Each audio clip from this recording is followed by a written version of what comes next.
ഞാൻ ഇന്ന് ഇവിടെ പറയാൻ പോകുന്ന വീഡിയോ മെർസിഡീസ് ബെൻസ് കാർ കമ്പനിയുടെ ഉത്ഭവത്തെ പറ്റിയുള്ള വീഡിയോ ആണ്. ഈ ജർമ്മനിയിലുള്ള കാർ നിർമ്മാണ കമ്പനി ലോകം മുഴുവൻ അറിയപ്പെടുന്ന ഒരു കമ്പനിയായി മാറുകയാണ് ഉണ്ടായത്.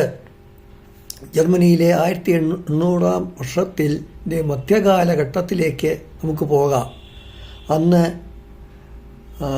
ലോകത്തെ മനുഷ്യർ യാത്രകൾക്കായി കുതിരവണ്ടിയാണ് ഉപയോഗിച്ചിരുന്നത്. അന്നത്തെ കാലത്ത് ആരും തന്നെ കുതിരവണ്ടിയല്ലാതെ മോട്ടോർ കൊണ്ട് പ്രവർത്തിക്കുന്ന വാഹനത്തെപ്പറ്റി സങ്കല്പിച്ചിട്ടില്ലായിരുന്നു. മോട്ടോർ വാഹന നിർമ്മാണ രംഗത്തെ പറ്റി ചിന്തിക്കുന്നത് പോലും വെറും മണ്ടത്തരമായാണ് അന്ന് എല്ലാവരും ചിന്തിച്ചിരുന്നത്. പക്ഷേ കാർൽ ബെൻസ് എന്ന ഒരു മനുഷ്യൻ ഇങ്ങനത്തെ ചിന്താഗതി മണ്ടത്തരമല്ലെന്ന് വിശ്വസിക്കുകയും ഈ കാര്യം പ്രവൃത്തി പദത്തിലേക്ക് കൊണ്ടുവരികയും ചെയ്തു.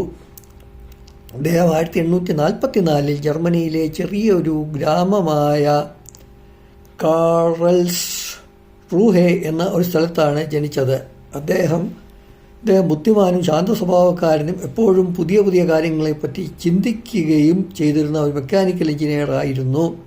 വളരെ ചെറുതിലെ തന്നെ കാർൽ ബെൻസിനെ യന്ത്രങ്ങളുടെ പ്രവർത്തനത്തെപ്പറ്റി അറിയുന്നതിന് വളരെയധികം താല്പര്യമുണ്ടായിരുന്നു. അദ്ദേഹത്തിൻ്റെ പ്രായക്കാരായ കുട്ടികൾ കളിച്ചു നടന്നിരുന്ന സമയത്ത് അദ്ദേഹം യന്ത്രങ്ങളുടെ ഭാഗമായ ഗിയർ, വീലുകൾ, എഞ്ചിനുകൾ എന്നിവയുടെ പടം വരയ്ക്കുന്ന കാര്യങ്ങളിലാണ് വ്യാപൃതനായിരുന്നത്. ഇദ്ദേഹം കുതിരവണ്ടിക്ക് പകരം യന്ത്രം ഉപയോഗിച്ച് വണ്ടികളെ എങ്ങനെ ഉണ്ടാക്കണമെന്ന കാര്യത്തെപ്പറ്റി കൂലങ്കഷിതമായി ചിന്തിക്കുകയും ചെയ്തു. എന്നാൽ അന്ന് പൊതുവെ ആളുകൾ കുതിരവണ്ടികളിൽ നിന്നും യന്ത്രം ഉപയോഗിച്ചുകൊടുന്ന വാഹന നിർമ്മാണത്തിന് എതിരായിരുന്നു. എന്നാൽ കാർൽ ബെൻസ് ഇങ്ങനത്തെ നെഗറ്റീവ് ചിന്താഗതി ഒട്ടുമില്ലാതിരുന്ന ആളായിരുന്നത് കൊണ്ട് അയാളുടെ ദീർഘനാളത്തെ ശ്രമഫലമായി ഇന്ധനം ഉപയോഗിച്ച് പ്രവർത്തിക്കുന്ന ഇഞ്ചിനിൽ ഓടുന്ന വാഹനം 1885 നിർമ്മിക്കപ്പെട്ടു. പെട്രോളിൽ ഓടുന്ന ഒരു 3 ചക്ര വാഹനമായിരുന്നു അത്. ഇദ്ദേഹം ഈ വാഹനത്തിന് മോട്ടോർ വേഗൻ എന്ന പേര് കൊടുത്തു. പക്ഷേ ഇന്നത്തെ കാലത്ത് ഇദ്ദേഹം നിർമ്മിച്ച വാഹനം വാങ്ങുവാൻ ആരും തന്നെ തയ്യാറായില്ല. ജനങ്ങൾ ഇദ്ദേഹത്തിൻ്റെ കണ്ടുപിടുത്തത്തെ പുച്ഛിച്ച് തള്ളുകയാണ് ഉണ്ടായത്. എന്നാൽ അങ്ങനെ ഇരിക്കെ യാദൃശ്ചികമായി ഒരു വ്യക്തിക്ക് ഇദ്ദേഹത്തിൻ്റെ ഈ വാഹനത്തിൽ താല്പര്യമുണ്ടായി. അത് വേറെ ആരുമായിരുന്നില്ല, ബെർത്ത ബെൻസ് എന്ന ഇദ്ദേഹത്തിൻ്റെ ഭാര്യയാണ്. ഈ കണ്ടുപിടുത്തത്തിൽ താല്പര്യമുണ്ടായത്. സ്ത്രീകൾക്ക് വോട്ടവകാശം പോലും ഇല്ലാതിരുന്ന കാലത്ത് ഇദ്ദേഹത്തിൻ്റെ ഭാര്യ ഒരു കാര്യത്തിൽ ഉറച്ച തീരുമാനം എടുത്തു. അവരെടുത്ത തീരുമാനം എന്താണെന്ന് നമുക്ക് നോക്കാം. അതായത് 1888 ഓഗസ്റ്റിലെ ഒരു മാസത്തിൽ ഒരു ദിവസം അതിരാവിലെ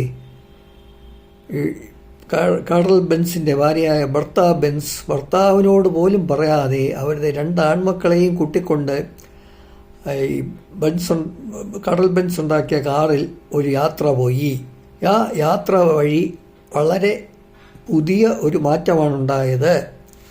അവർ ആ വാഹനം മാൻഹം തൊട്ട് ഫോർട്സൈം വരെയുള്ള 106 കിലോമീറ്റർ ദൂരം ഓടിച്ചു.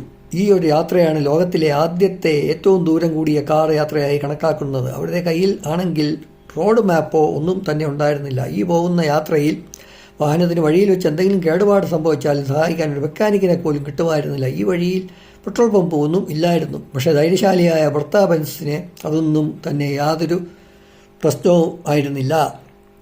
വഴിയിൽ വെച്ച് വാഹനത്തിന് എന്തെങ്കിലും പ്രശ്നമുണ്ടായാലും അത് പരിഹരിക്കാമെന്ന ധൈര്യം അവർക്കുണ്ടായിരുന്നു. ഈ യാത്രയ്ക്ക് ശേഷം തിരിച്ച് വീട്ടിലെത്തിയപ്പോൾ ഇവരെ ആദ്യം നിരുത്സാഹപ്പെടുത്തിയിരുന്നവർക്കെല്ലാം ഒരു അതിശയമാണ് ഉണ്ടായത്. ഈ സംഭവത്തിന് ശേഷം ആ നാട്ടുകാരെല്ലാം തന്നെ ആ കാർ കാണാൻ വരികയും ചെയ്തു. അതിനുശേഷം മെർസിഡീസ് ബെൻസ് കാറിന് നല്ല ഡിമാൻഡ് ഉണ്ടാവുകയും വിൽപ്പന ആരംഭിക്കുകയും ചെയ്തു.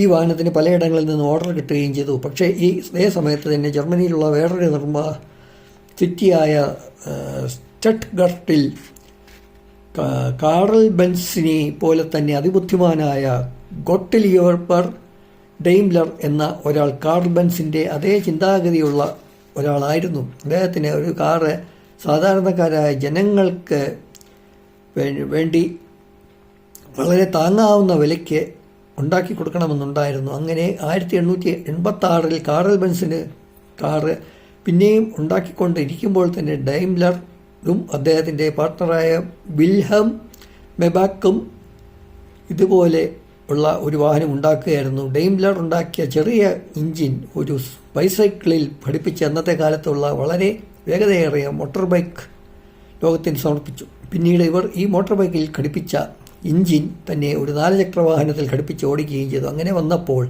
ജർമ്മനിയിൽ തന്നെ ഒരേ സമയം 2 വാഹന നിർമ്മാതാക്കൾ ഉണ്ടായി വരികയും ചെയ്തു. ആദ്യകാലങ്ങളിൽ കാർൽ ബെൻസും ഡെയ്മറും ശത്രുക്കളായിരുന്നു എങ്കിലും പിന്നീട് 1926 ഈ 2 കമ്പനികളും ഒരു കുടക്കീഴിൽ പ്രവർത്തിക്കുവാൻ തുടങ്ങി. അങ്ങനെ ആണ് മെർസിഡീസ് ബെൻസ് എന്ന കമ്പനി ഉണ്ടായത്. ഈ കമ്പനി അന്നത്തെ കാലത്ത് ധനാഢ്യന്മാരുടെ ഒരു സ്റ്റാറ്റസ് സിംബലിൻ്റെ ഭാഗമായിരുന്നു. 1930 അഡോൾഫ് ഹിറ്റ്ലർ ജർമ്മനിയുടെ ഭരണാധികാരിയായി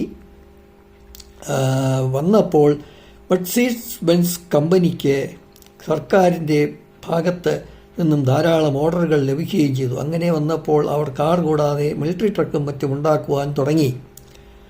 ആ സമയത്ത് അഡോൾഫ് ഹിറ്റ്ലർ എപ്പോഴും തൻ്റെ മെർസിഡീസ് ബെൻസ് 770 എന്ന കറുത്ത നിറമുള്ള കാറിൽ യാത്ര ചെയ്യുന്നതാണ് കണ്ടിരുന്നത്.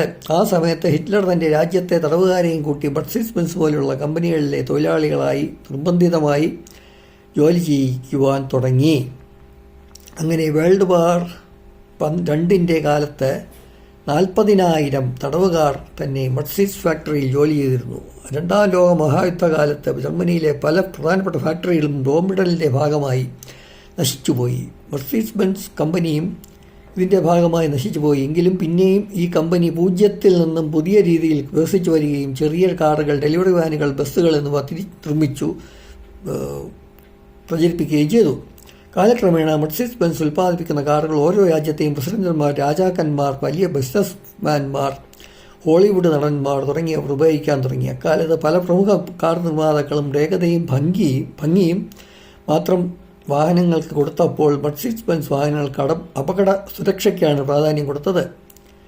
1960 കാലത്ത് മെർസിഡീസ് ബെൻസ് കാറുകളിൽ crumple zone, seat belts, air bags, anti lock braking system എന്നിവ അവരുടെ കാറുകളിൽ ഉൾക്കൊള്ളിച്ചു. 1970 മെർസിഡീസ് ബെൻസ് എസ് ക്ലാസ് കാറുകൾ അവർ ഉൽപ്പാദിപ്പിച്ചു തുടങ്ങി. ഈ വാഹനം ഒരു ചലിക്കുന്ന കൊട്ടാരം തന്നെയായിരുന്നു. 1980 ആയപ്പോഴേക്കും മെർസിഡീസ് ബെൻസ് ലോകത്തെ എല്ലാ രാജ്യങ്ങളിലും പ്രചാരത്തിലായി. ഇന്ന് മെർസിഡീസ് ബെൻസ് അവരുടെ എസ് ക്ലാസ് വാഹനത്തിൻ്റെ ഇലക്ട്രിക് വേർഷനാണ് ഇറക്കിക്കൊണ്ടിരിക്കുന്നത്. കൂടാതെ ഹൈബ്രിഡ് തുടങ്ങിയ പലവിധ മോഡലുകളും ഇന്ന് ഇവർ ഉൽപ്പാദിപ്പിക്കുന്നു. ഇതാണ് ഈ കമ്പനിയുടെ ചരിത്രം. ഇനി ഇതുപോലുള്ള വീഡിയോകളും ഞാനിടും. അമ്പലങ്ങളുടെ വീഡിയോയും എല്ലാം ഇടയ്ക്കിടയ്ക്ക് ഇടുന്നുണ്ട്. അതെല്ലാവരും കാണണം. സമയം നന്നായിട്ട് ആലോചിച്ചും കണ്ടുമൊക്കെയാണ് ഓരോന്നും വീഡിയോകൾ ഇടുന്നത്. അപ്പോൾ അതുപോലെ എല്ലാ കാണുന്നവരും ഇതിന് നല്ല പ്രാധാന്യം കൊടുത്ത് കാണണം. സബ്സ്ക്രൈബ് ചെയ്യണം, ലൈക്ക് ചെയ്യണം, കമൻറ്റ് എന്തെങ്കിലും ഉണ്ടെങ്കിൽ കമൻറ്റ് ഇടണം. ഇങ്ങനെയൊക്കെയുള്ള കാര്യങ്ങളെല്ലാം ചെയ്യണം. അപ്പോൾ ഇനി നാളെ കാണാം.